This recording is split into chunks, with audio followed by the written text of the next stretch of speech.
একটু বলো তো একদম। স্যার ভালোই বাসায় বসে ক্লাস।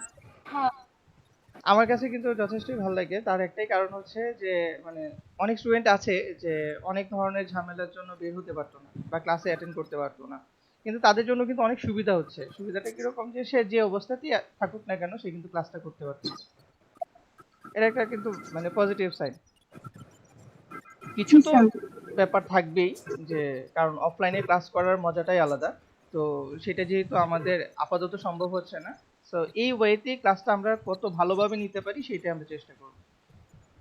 আর একটা কথা বলে নিচ্ছি, আমরা নেক্সট ক্লাসে আমার ক্লাসে তোমাদের পরীক্ষা নিব, ঠিক আছে? এবং পরীক্ষার মানে কোন চ্যাপ্টারের উপর কোন কোয়েশ্চেনগুলোর উপর নিব আমি তোমাদেরকে আগেই জানিয়ে দিব। ওটা স্ক্রিনটা শেয়ার করি, হ্যাঁ। ঠিক আছে।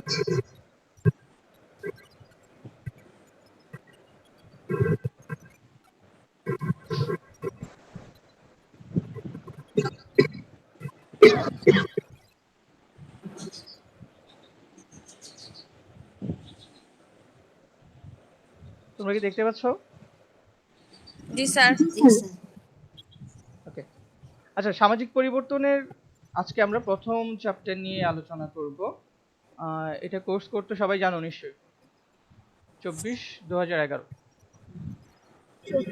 তো আজকের ক্লাসে আমরা মূলত দেখব হচ্ছে সামাজিক পরিবর্তন, মূলত সামাজিক পরিবর্তনের সংজ্ঞা, সামাজিক পরিবর্তনের ধরন, সামাজিক পরিবর্তনের বৈশিষ্ট্যসমূহ, সামাজিক পরিবর্তনের কারণ, এবং যদি সময় থাকে তাহলে আমরা মার্কসের ঐতিহাসিক দ্বান্দ্বিক বস্তুবাদী তত্ত্বটা নিয়ে একটু আলোচনা করব। আচ্ছা, কেউ কি একজন বলতে পারবে সামাজিক পরিবর্তন বলতে কি বুঝো? স্ক্রিনের দিকে তাকাবে না। সামাজিক, আচ্ছা তাকাবো না। সামাজিক পরিবর্তন হচ্ছে মানে সমাজের সব অবস্থাতে। হ্যাঁ আসমা, সব অবস্থার একদম পরিবর্তন। হ্যালো। ইন্টিগ্রাল কথা বলি। আচ্ছা, ভেরি গুড। কেন হয় না? তুই ইয়া কর, লিংকে একটা মেসেঞ্জারে মেসেজ লেখ যে স্যার আমি জয়েন করতে পারতেছি না। এই এই এই রুবিনা, এই যে কথা বললে এই যে মিউট করে বলো। হ্যাঁ, ওটাই বলতেছি যে মিউট করে কথা বল রুবিনা। আর ওখানে জয়েন লিখলে তো স্যার জয়েন করে নিচ্ছে। ওখানে তো জাস্ট শুধু লিংকে ক্লিক করলেই হবে। গুগল মিটে ক্লাস নেওয়ার উদ্দেশ্য শুধু একটাই, যে হ্যাঁ। তোমাদের জন্য ইজিলি তোমরা জয়েন করতে পারো।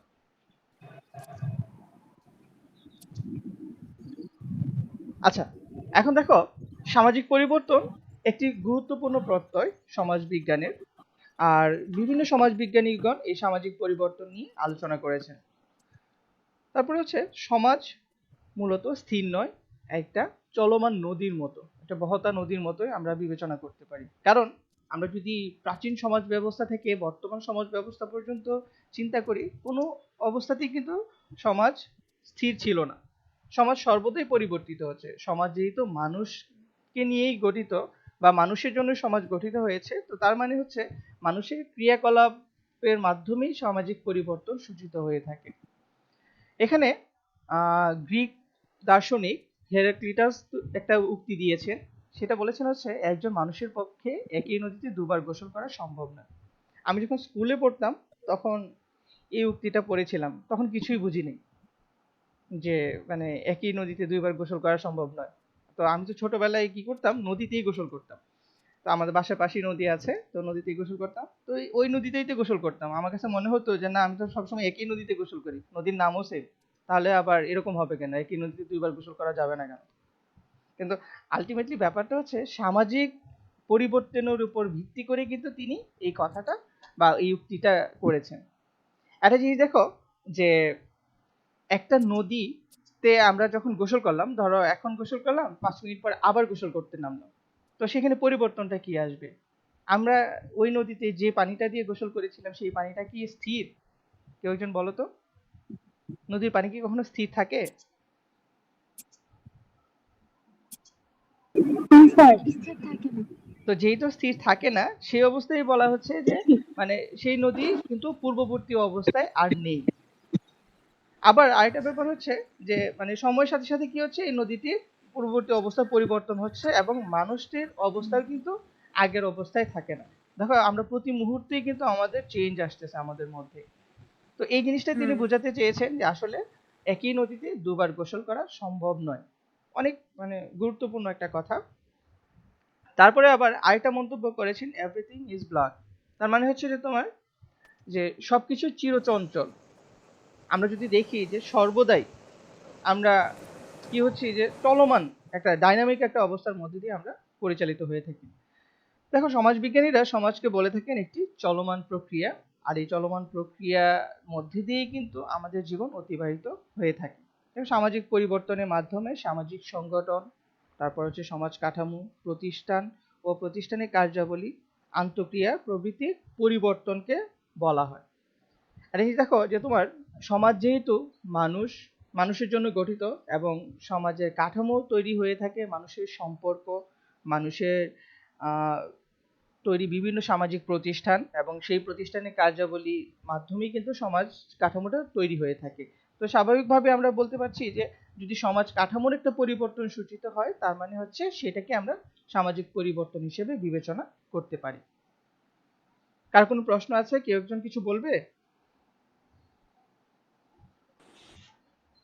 না স্যার। আচ্ছা, এখন একটা জিনিস দেখো, একটা বাসা যখন তৈরি করা হয়, মানে ঢাকায় যারা সবাই তো ঢাকায় থাকো, তো ঢাকায় তোমার এই বিশাল বিশাল ভবন, সেই ভবনগুলো তৈরি করার জন্য প্রথমে একটা স্ট্রাকচার তৈরি করা হয় না? এবং সেই স্ট্রাকচারের উপর ভিত্তি করেই কিন্তু প্রত্যেকটা মানে কোন জায়গায় কি হবে, কোন রুমটা কোন দিকে হবে, সেটা কিন্তু ঠিক করা হয় স্ট্রাকচারের উপর ডিপেন্ড করে। তো সমাজ কাঠামোর উপর ভিত্তি করেই কিন্তু সামাজিক পরিবর্তনটা সূচিত হয়ে থাকে। দেখো বিভিন্ন সমাজবিজ্ঞানীগণ এই সামাজিক পরিবর্তন সম্পর্কে বিভিন্ন ধরনের সংজ্ঞা দিয়েছেন। তার মধ্যে জিন্সবার্গ বলে, সামাজিক পরিবর্তন বলতে আমি বুঝি সমাজ কাঠামোর পরিবর্তনকে, তথা সমাজের আকার, এর গঠন বা ভারসাম্য বা এর সংগঠনের বা বিন্যাসের পরিবর্তনকে। তো তিনি এখানে সামাজিক পরিবর্তন বলতে বুঝিয়েছেন মূলত সমাজ কাঠামোর পরিবর্তনকে। আর এই সমাজ কাঠামোর গত যখন পরিবর্তনটা সূচিত হয়, তখন কিন্তু পুরো সমাজ ব্যবস্থার একটা পরিবর্তন আমাদের সামনে পরিলক্ষিত হয়ে থাকে। তারপর হচ্ছে শেপার্ড সামাজিক পরিবর্তনের সংজ্ঞা দিতে গিয়ে বলেন, সামাজিক পরিবর্তন বলতে সমাজ কাঠামোর অভ্যন্তরে সংঘটিত ওইসব রদবদল বা পরিবর্তনকে বোঝায়। দেখো এখানে মূল কথা কতটুকু, যে যার দীর্ঘমেয়াদী এবং আপেক্ষিক অর্থে গুরুত্বপূর্ণ ফলাফল রয়েছে।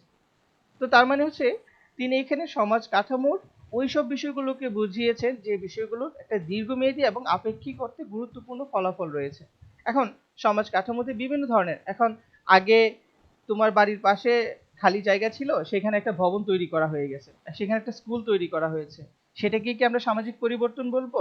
আলটিমেটলি তিনি এটাকে বলেন, তিনি বলেছেন যে এখানে যদি দীর্ঘমেয়াদী একটা পরিবর্তন সূচিত হয় এবং যে পরিবর্তনের ফলটা একটা দীর্ঘমেয়াদী রূপ ধারণ করে, সেটাকেই তিনি সামাজিক পরিবর্তন হিসেবে বিবেচনা করেছেন। কোনো সাময়িক কোনো অবস্থার পরিবর্তনকে তিনি সামাজিক পরিবর্তন বলেননি।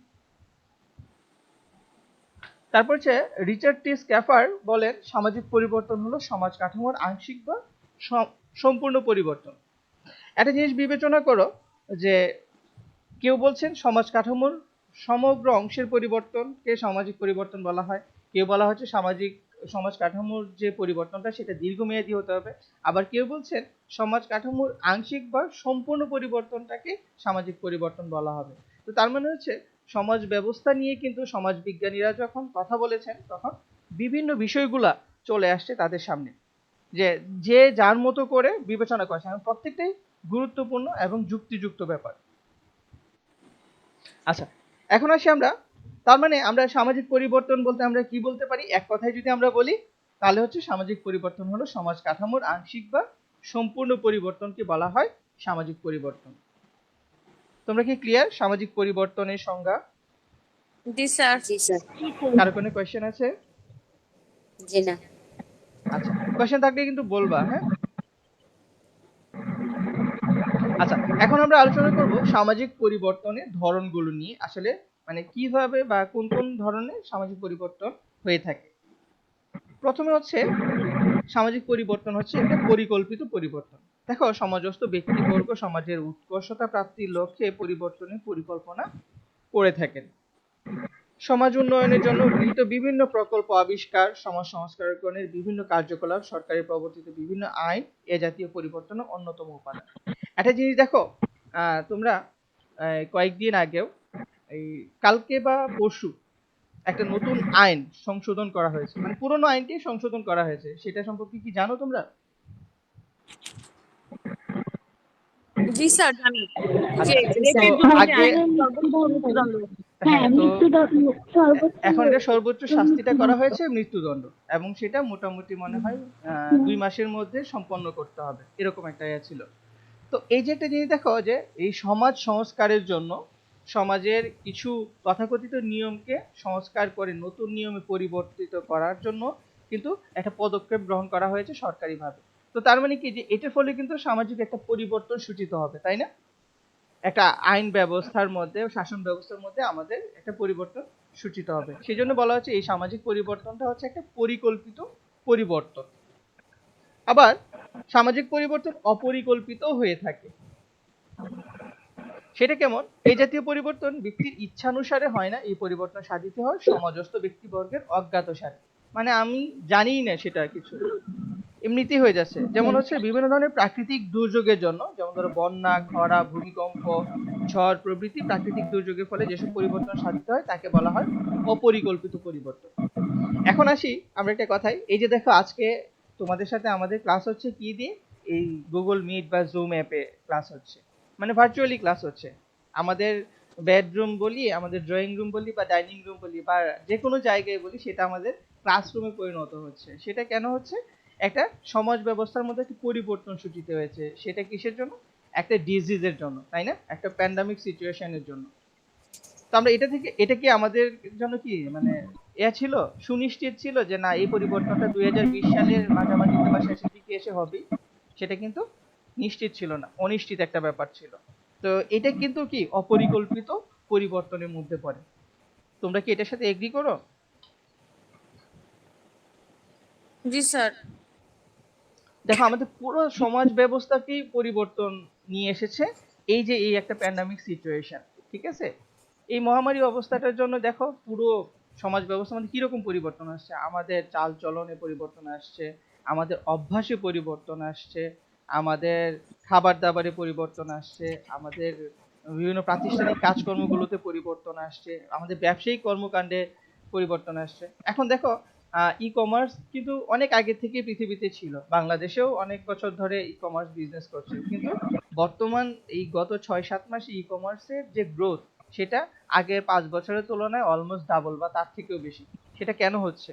মানুষের মানে চাহিদা পূরণ করার জন্য এই ওয়েটা মানুষ খুঁজে নিচ্ছে, যে সে ঘরে বসে থেকে কেনাকাটা করতে পারছে, এবং এই ট্রেডিশনাল যে বিজনেস প্ল্যানটা ছিল সেই প্ল্যানটা চেঞ্জ হয়ে গেছে। সেটা কিন্তু মানে এই ই কমার্সের দিকে ঝুঁকে পড়তেছে। তো এই যে দেখো পুরো সোসাইটিতেই কিন্তু একটা পরিবর্তন বা একটা কাঠামোগত পরিবর্তন আমরা কিন্তু দেখতে পাচ্ছি, এবং সেই পরিবর্তনটা কিন্তু সাময়িক সময়ের জন্য নয়।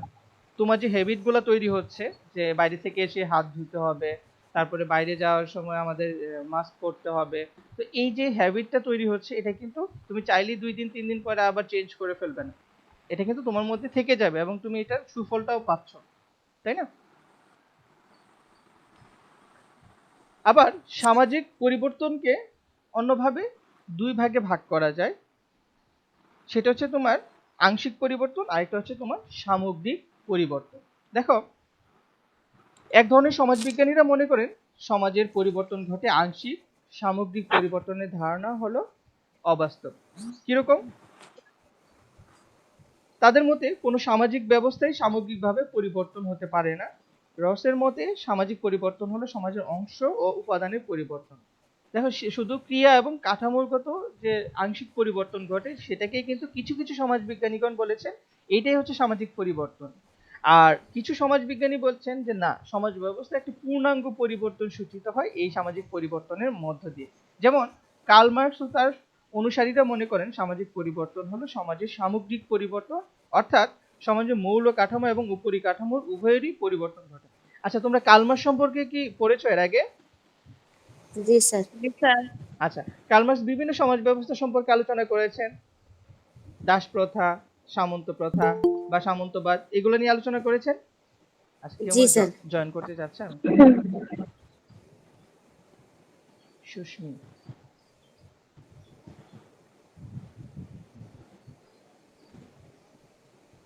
সুস্মি, আমার কথা শুনতে পাচ্ছ? জি, আসসালামু আলাইকুম স্যার। হ্যাঁ, ওয়ালাইকুম আসসালাম। ভালো আছো? জি, আলহামদুলিল্লাহ ভালো আছেন স্যার? আছি, আলহামদুলিল্লাহ ভালো আছি। লেট কেন? স্যার আমার অ্যাকচুয়ালি বাসায় ইলেকট্রিসিটি নাই তো এইজন্য ও আচ্ছা, একটু লেট হয়ে গেছে। ওকে, সমস্যা নাই। আমরা মানে পড়াচ্ছিলাম। ঠিক আছে, আমরা ক্লাসে চলে যাই, হ্যাঁ? জি স্যার। হ্যাঁ, কোনো কোয়েশ্চেন থাকলে বলবে। জি। দেখা যাচ্ছে স্ক্রিন? জি স্যার দেখা যাচ্ছে। আচ্ছা, আমরা সামগ্রিক পরিবর্তনে নিয়ে আলোচনা করছিলাম যে এখন দেখো যে কার্ল মার্কস এবং তার অনুসারীরা কিন্তু মনে করে যে সমাজ ব্যবস্থা একটা সামগ্রিক পরিবর্তন সূচিত হয় এবং সেই পরিবর্তনটা কিরকম হয়, মৌল কাঠামোর পরিবর্তনের ফলে কিন্তু উপরিকাঠামোরও একটা পরিবর্তন সূচিত হয়। তো তার মানে কি যে আমরা দেখতে পাচ্ছি এই সামাজিক পরিবর্তন নিয়ে বিভিন্ন সমাজবিজ্ঞানীগণের মধ্যে কিন্তু কিছু মতভেদ রয়েছে, কিন্তু প্রত্যেকেই কিন্তু বলেছেন যে সমাজ পরিবর্তনশীল এবং সমাজ সর্বদাই পরিবর্তিত হচ্ছে। আচ্ছা, তোমাদের এখান থেকে কারো এখান থেকে নয়েজ আসতেছে, তোমরা যখন কোয়েশ্চেন করবে তখন আনমিউট করে কথা বলো, আর এখন মিউট করে দাও সবাই, হ্যাঁ? ওকে। আহ সামাজিক পরিবর্তনের ধরন নিয়ে কারো কোনো কোয়েশ্চেন আছে? জি না স্যার। জি না স্যার। আচ্ছা, সামাজিক পরিবর্তনে আমরা চারটা ধরন দেখলাম। চারটার মধ্যে প্রথম হচ্ছে তোমার পরিকল্পিত এবং অপরিকল্পিত, পরেরটা হচ্ছে যে তোমার আংশিক এবং সামগ্রিক পরিবর্তন। খুবই ইজি ব্যাপার, কিন্তু এগুলা তোমরা জাস্ট একবার দুইবার পড়লেই তোমাদের মাথায় থাকবে। তারপরে হচ্ছে সামাজিক পরিবর্তনের বৈশিষ্ট্য সমূহ। সামাজিক পরিবর্তন হচ্ছে একটি গতিশীল প্রক্রিয়া, এটা আমরা সবাই জানি। প্রত্যেকটা সমাজই কিন্তু পরিবর্তনশীল। আমরা প্রাচীন সমাজ ব্যবস্থা থেকে বর্তমান আধুনিক সমাজ ব্যবস্থায় পর্যন্ত আমরা যদি আলোচনা করি, সব সমাজ ব্যবস্থায় দেখবো যে এই পরিবর্তন প্রক্রিয়াটা চলমান ছিল। তো তার মানে আমরা বলতে পারি এই সামাজিক পরিবর্তন হচ্ছে একটা গতিশীল প্রক্রিয়া। দ্বিতীয়ত হচ্ছে তোমার একটা অনিবার্য পরিবর্তন। কিরকম? সামাজিক পরিবর্তন একটি অনিবার্য এবং অবশ্যম্ভাবী বিষয়। কেমন? যে সেটা অনেক সময় হয় কি যে নিশ্চিতভাবে পরিবর্তিত হয়ে থাকে, আবার অনেক সময় কি হয় যে আমাদের অজান্তেই কিছু পরিবর্তন সূচিত হয়ে থাকে। একটু আগে আমরা যেটা পড়লাম যে যেখানে প্রাকৃতিক বিভিন্ন দুর্যোগের জন্য আহ সমাজে বিভিন্ন ধরনের পরিবর্তন সূচিত হয়ে থাকে, যেটা সম্পর্কে আমরা জানি না, কিন্তু এই সামাজিক পরিবর্তনটা কিন্তু অনিবার্য একটা ব্যাপার, সামাজিক পরিবর্তন ঘটবেই। তারপর হচ্ছে সামাজিক পরিবর্তন হচ্ছে সার্বজনীন। তার মানে হচ্ছে সামাজিক পরিবর্তন একটা অবশ্যম্ভাবী বিষয় হিসাবে এর সার্বজনীনতাকে প্রকাশ করে। সমস্ত সমাজেরই পরিবর্তন হয়। আরেকজন জয়েন করতে চাচ্ছে, আমি একটু দেখি।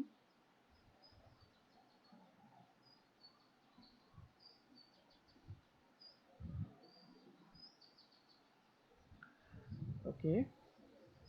হ্যালো, আসসালামু আলাইকুম স্যার। হ্যাঁ, ওয়ালাইকুম আসসালাম। কেমন আছো তুমি? ভালো স্যার, আপনি? আছি, আলহামদুলিল্লাহ ভালো আছি। স্যার সরি লেট হয়ে গেছে, আমি একটু বাইরে ছিলাম তো আস্তে আস্তে। আচ্ছা, ইটস ওকে। আমরা ক্লাসে চলে যাই। জি স্যার। হুম, ঠিক আছে। এখন হচ্ছে সামাজিক পরিবর্তন হচ্ছে একটি অস্থায়ী ব্যাপার। যেমন হচ্ছে তোমার সামাজিক পরিবর্তন কিন্তু যে যদি স্থায়ী হতো তাহলে কিন্তু সামাজিক পরিবর্তন কি একবারই হতো বা দুইবার হতো বা তিনবার হতো, কিন্তু এই জন্য বলা হচ্ছে সামাজিক পরিবর্তন একটি অস্থায়ী ব্যাপার। সামাজিক পরিবর্তনের স্থায়িত্বটা অনেকটাই কম। সেটা কি এই জন্য বলা হচ্ছে সামাজিক পরিবর্তন একটি অস্থায়ী ব্যাপার, কারণ আমরা সর্বদাই দেখতে পাচ্ছি সমাজ কিন্তু পরিবর্তিত হচ্ছে। তারপর হচ্ছে সামাজিক পরিবর্তন সমাজের ব্যক্তিবর্গকে প্রভাবিত করে। আলটিমেটলি কিন্তু তাই যে সামাজিক পরিবর্তন সমাজে আমরা যারা বসবাস করে থাকি এই সমাজে পরিবর্তন সূচিত হওয়ার পাশাপাশি আমাদেরকে কি করে প্রভাবিত করে থাকে। দেখো, যখন কোনো পরিবর্তন সমাজস্থ ব্যক্তিবর্গকে প্রভাবিত করে অথবা তাদের পরিবর্তন ঘটাতে সক্ষম হয় তাকে বলা হয় সামাজিক পরিবর্তন। দেখো, এখন আমরা যদি এই কোভিড-19 এর কথাই বলি না কেন, আমরা একদম সাম্প্রতিক একটা এক্সাম্পল দিচ্ছি যে এই কোভিড-19 এর কথাই বলি না কি জন্য, আমাদেরকে কিন্তু প্রত্যেকটা সেক্টরের মানুষকে, প্রত্যেক ধরনের একদম শিশু থেকে বৃদ্ধ পর্যন্ত সবাইকে, কর্মজীবী থেকে কর্মহীন পর্যন্ত সব শ্রেণীর মানুষকে কিন্তু মানে প্রভাবিত করেছে কি এই পরিবর্তনটা।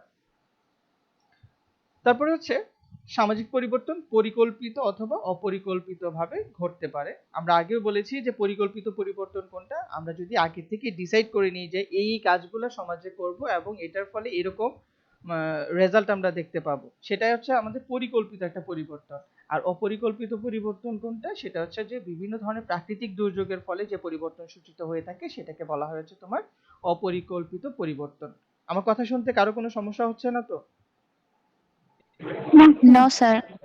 বোঝা যাচ্ছে নাকি জটিল মনে হচ্ছে? না স্যার, বোঝা যাচ্ছে। আচ্ছা, ঠিক আছে।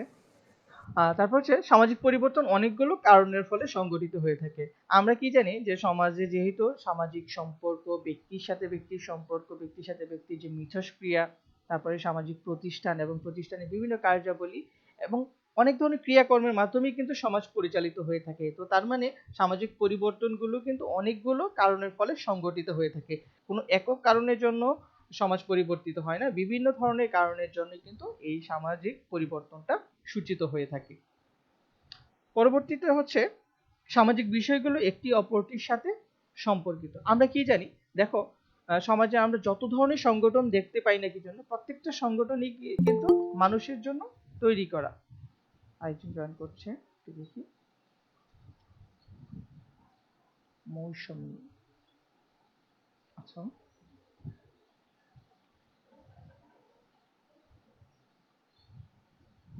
মৌসুমী, তুমি কি আমার কথা শুনতে পাচ্ছ?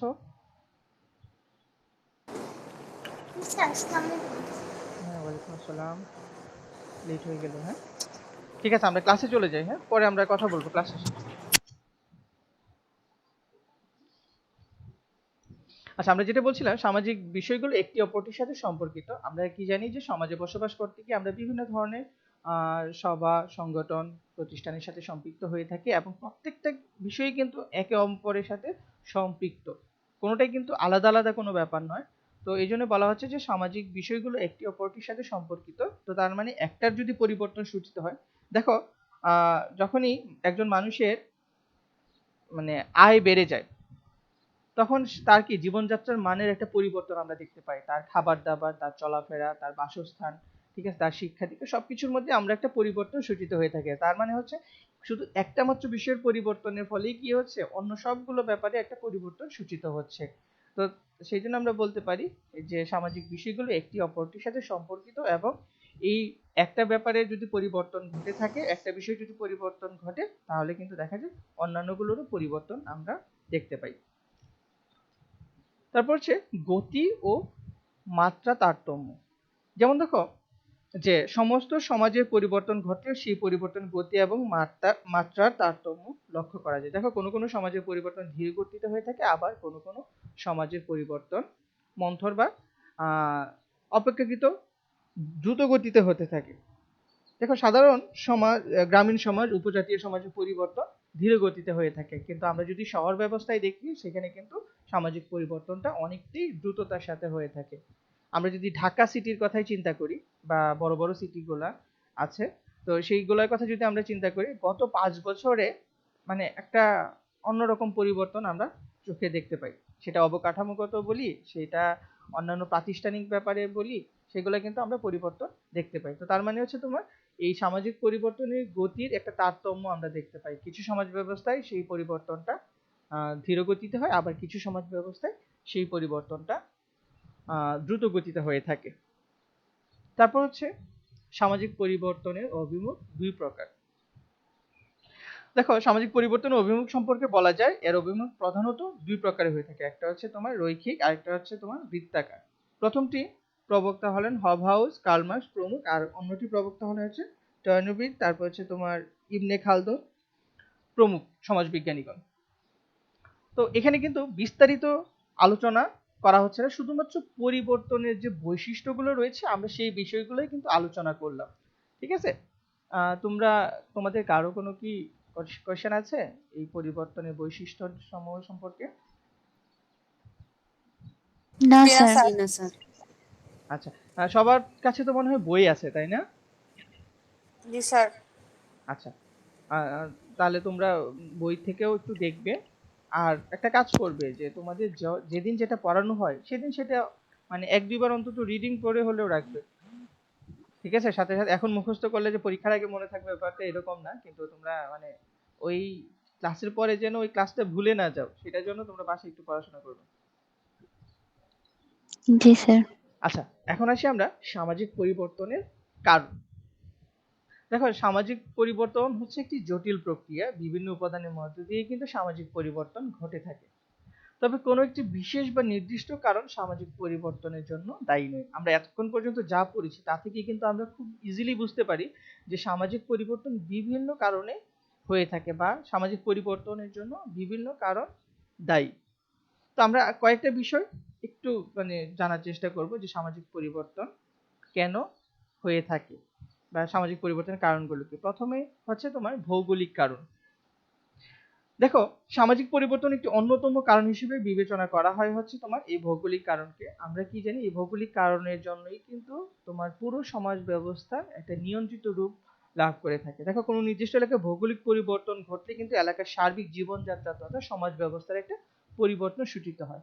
ধরো, আজকে যদি কোনো অঞ্চলে যদি নদী ভাঙন হয়, কোনো অঞ্চলে যদি বন্যা হয়, কোনো অঞ্চলে যদি খরা হয়, ঠিক আছে, কোনো অঞ্চলে যদি সাইক্লোন হয় বা বিভিন্ন ধরনের প্রাকৃতিক দুর্যোগ হয়, তখন কিন্তু সেই অঞ্চলের একটা সমাজ ব্যবস্থার মধ্যে কিন্তু একটা আমূল পরিবর্তন সূচিত হবে। কিছু মানুষ মাইগ্রেশন করে বা কিছু মানুষ স্থানান্তর করে অন্য জায়গায় চলে যাবে, তাদের জীবনযাত্রার মানের একটা পরিবর্তন সূচিত হবে, তাদের আর্থিক অবস্থার একটা পরিবর্তন সূচিত হবে। তো তার মানে আমরা দেখতে পাচ্ছি যে এই ভৌগোলিক কারণের জন্য কিন্তু সামাজিক পরিবর্তনটা অনেকটাই দায়ী। তারপর হচ্ছে ব্যক্তিবর্গের সচেতন উদ্দেশ্য ও ভার সিদ্ধান্ত। যেমন ধরো, সমাজস্থ ব্যক্তিবর্গ যখন সচেতনভাবে সুনির্দিষ্ট কোনো লক্ষ্য অর্জনের জন্য সিদ্ধান্ত নেয় এবং সেই মোতাবেক কোনো কার্যক্রম শুরু করে, তখন সমাজে পরিবর্তনের ধারা সূচিত হয়। এখন যদি কোনো সমাজস্থ ব্যক্তিবর্গ যদি সচেতন উদ্দেশ্য বা সেই উদ্দেশ্যটাকে বাস্তবায়ন করার জন্য সঠিক রাস্তায় চলে বা সঠিক কোনো সিদ্ধান্ত গ্রহণ করে, তখনও কিন্তু একটা সমাজের পরিবর্তন সূচিত হয়। যেমন ধরো, আহ এই গত ২-৩ বছরের মধ্যে কিন্তু আমরা বিভিন্ন ধরনের আন্দোলন দেখতে পেয়েছি, তাই না? এই শিক্ষার্থীদের নিয়ে কিন্তু কয়েকটা আন্দোলন সূচিত হয়েছে। এই মাঝখানে যে কয়েকটা আন্দোলন হয়েছে, এই যে ২-৩ গত সপ্তাহে যে আন্দোলনটা হয়েছে, সেটা কিন্তু বেশিরভাগই ছিল শিক্ষার্থীরা, তাই না? জি স্যার। তো তোমার এটা কি যে একজন মানুষ কিন্তু সচেতন হয়ে সে কিন্তু সমাজ ব্যবস্থার একটা পরিবর্তন আনার জন্যই কিন্তু সে সেই আন্দোলনে যোগদান করেছে। এখানে কেউ কাউকে টাকা দিয়ে আনেনি, এখানে সবাই কিন্তু স্বতঃস্ফূর্তভাবে অংশগ্রহণ করেছে। যেটা করেছিল ১৯৭১ সালে মুক্তিযুদ্ধের সময়। ওই সময় কি কেউ কাউকে জোর করে ধরে নিয়ে গেছে যে তোমাকে যুদ্ধ করতেই হবে, তোমাকে দেশ স্বাধীন করতে হবে? এরকম কিন্তু করেনি। জি না স্যার। সবাই কিন্তু নিজের ইচ্ছা থেকে, নিজের বিবেক বোধ থেকেই চলে আসছে। তো তোমার এই ব্যক্তিবর্গের যদি সচেতন উদ্দেশ্য থাকে এবং সেই উদ্দেশ্যটাকে বাস্তবায়ন করার জন্য যদি কোনো স্টেপ নেয়, তখনও কিন্তু কি হয়, সমাজ ব্যবস্থার মধ্যে আমরা একটা পরিবর্তন লক্ষ্য করতে পারি। এই যে দেখো, একটা আইনের একটা আহ পরিবর্তন সূচিত হয়েছে, যেটা মানে ওই ধরনের অপকর্মগুলো যারা করবে তাদের মনের মধ্যে কিন্তু এই জিনিসটা কাজ করবে যে আমি যদি ধরা পড়ি, এবং ধরা তো পড়বই, এবং সেটার জন্য আমার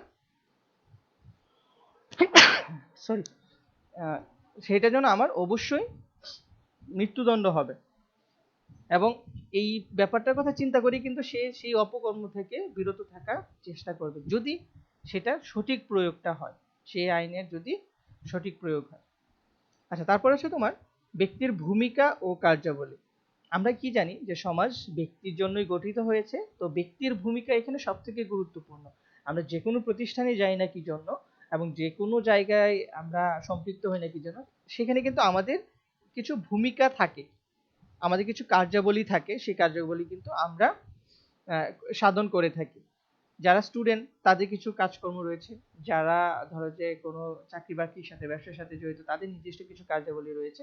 তো তার মানে কি, যে সে যেটার সাথে সম্পৃক্ত রয়েছে সেখানে তার ভূমিকা রয়েছে এবং তার কিছু কার্যাবলী রয়েছে, এবং সেই ভূমিকা এবং কার্যাবলীর মাধ্যমে কিন্তু সামাজিক পরিবর্তন সূচিত হয়ে থাকে। কারণ আমরা আগেই জেনেছি যে সমাজ কাঠামোর পরিবর্তন মানেই হচ্ছে সামাজিক পরিবর্তন।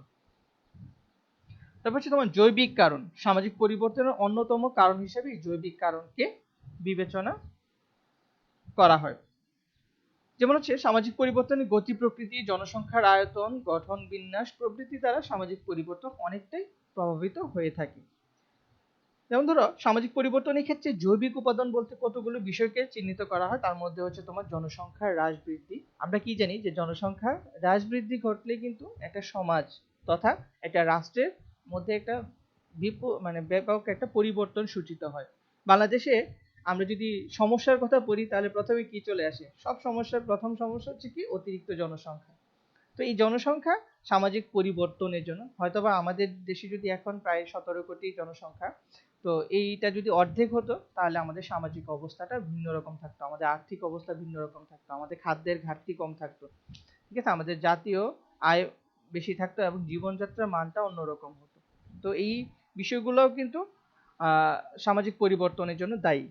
তো তারপরে হচ্ছে তোমার মৃত্যু হারের কারণ, জনসংখ্যার কাঠামো, বংশগতির প্রভাব, এসব উপাদানের তারতম্যের কারণে কিন্তু সামাজিক পরিবর্তন আমরা দেখতে পাই। আচ্ছা, তোমাদের কি কোনো প্রশ্ন আছে? শুধু আমি কথা বলতেছি, তোমাদের কোনো প্রশ্ন থাকলে করতে পারো। তারপরে না শুনতেছি আপনার কথাগুলো। আচ্ছা, ঠিক আছে। তারপর হচ্ছে তোমার সংস্কার ও বিপ্লব। আমরা যুগে যুগে দেখে এসেছি সমাজ সংস্কারের জন্য বিভিন্ন সমাজ বিজ্ঞানী বলি, তারপর হচ্ছে বিভিন্ন বিশিষ্ট ব্যক্তিবর্গ বলি, তারা কিন্তু সমাজ সংস্কারের জন্য বিভিন্ন ধরনের কাজ করে গিয়েছে।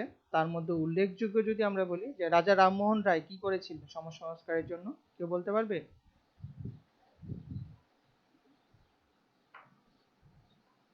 ঈশ্বরচন্দ্র বিদ্যাসাগর কি করেছিলেন সমাজ সংস্কারের জন্য? রাজা রাজা বিধবা রামমোহন বিবাহ, রায় সতীদাহ প্রথা না করছিল? সতীদাহ হ্যাঁ, প্রথা, আর সতীদাহ প্রথা। বিদ্যাসাগর বিধবা প্রথা, মানে বিধবা বিধবা বিবাহ আইন। বিবাহর প্রথাটা আর কি চালু হ্যাঁ, করেছিল। চালু করছে।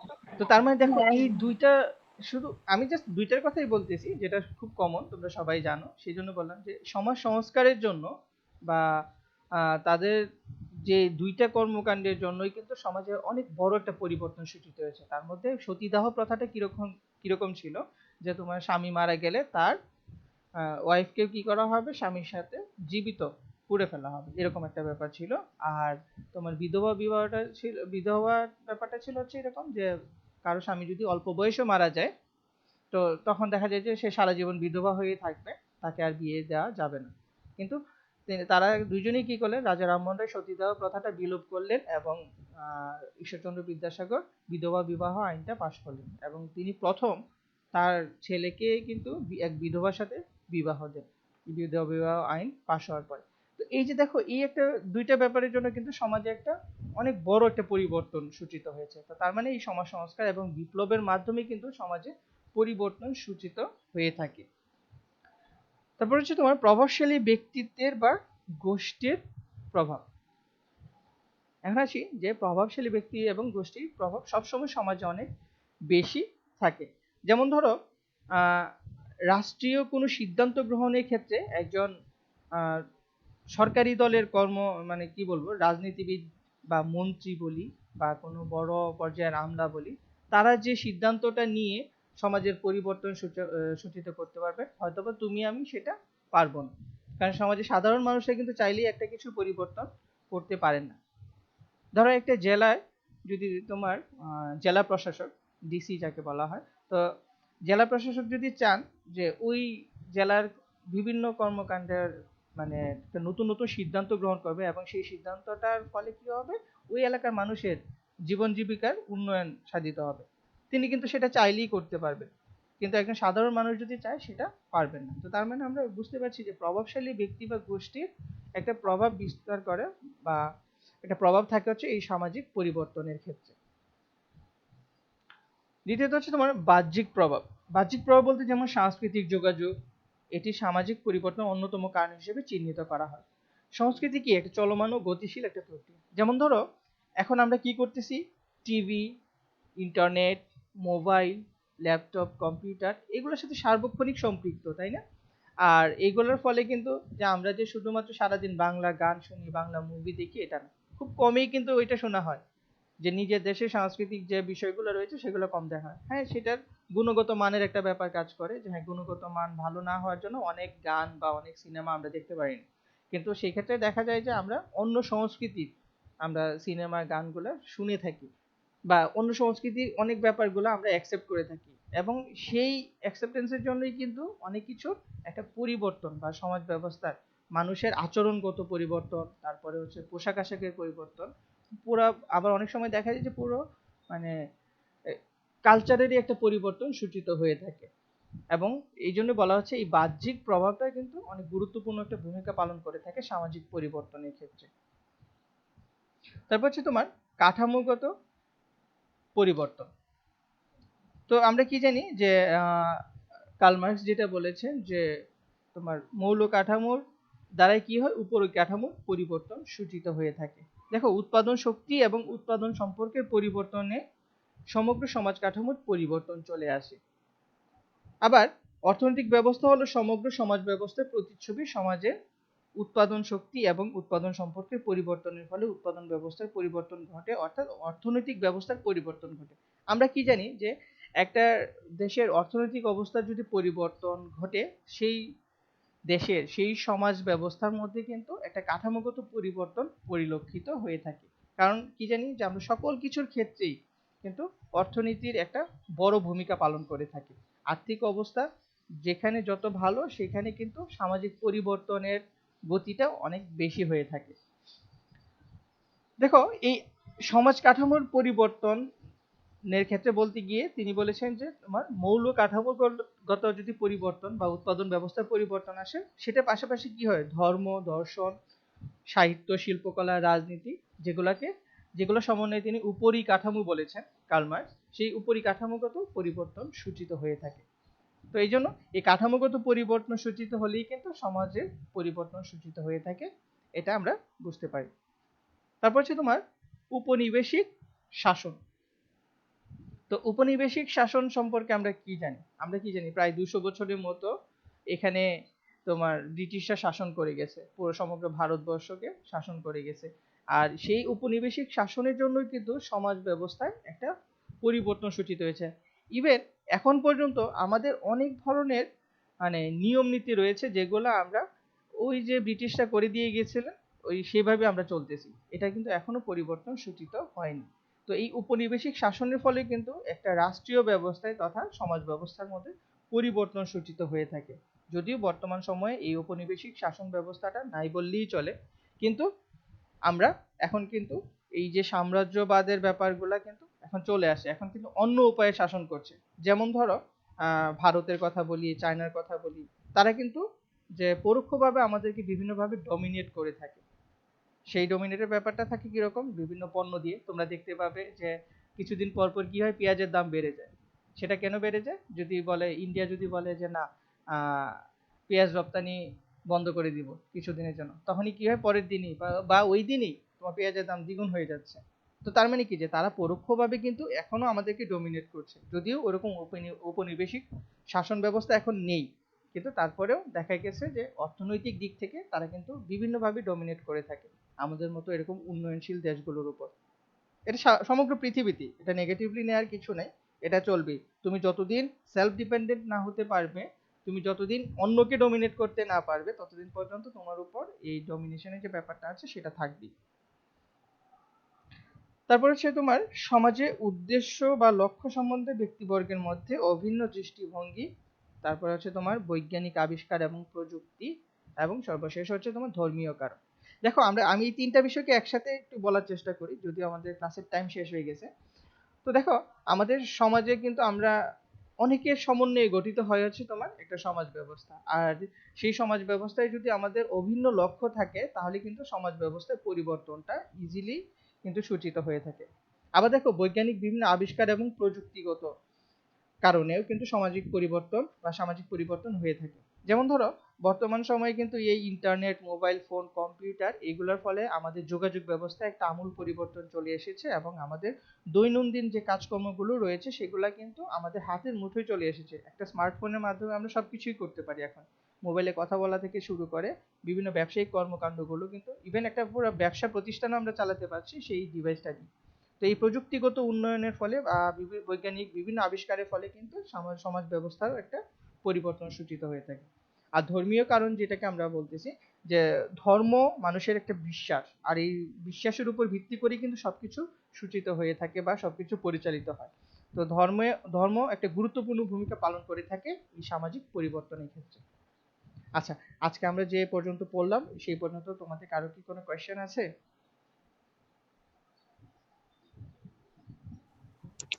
না স্যার। না স্যার।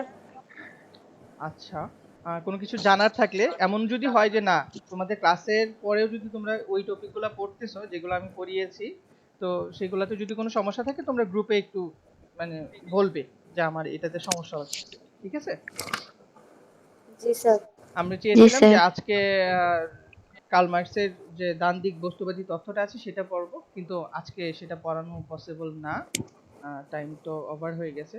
আমরা নেক্সট ক্লাসে এটা পড়বো, ঠিক আছে? আর তোমরা একটা কাজ করবে, তোমাদের যে রোলগুলো আছে সেই রোলগুলো তোমরা আমাকে, সরি রোল তো নিকনেমের সাথে দেওয়া আছে তোমাদের, তাই না? জি স্যার। তো তোমরা আমাকে ওখানে শুধু জাস্ট ইয়েস লিখে দিবে, তাহলেই মানে হবে। Okay sir.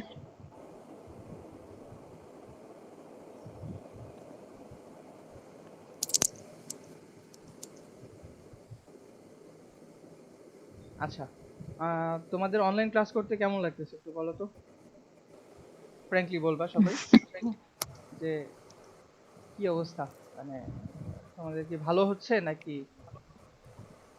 জি স্যার, ভালোই হচ্ছে, নাহলে তো পড়ার সাথেই কানেকশন হইতো না এতদিন। আচ্ছা, তা অবশ্য ঠিক, পড়ার ব্যাপারটা কিন্তু এরকম চর্চার একটা ব্যাপার।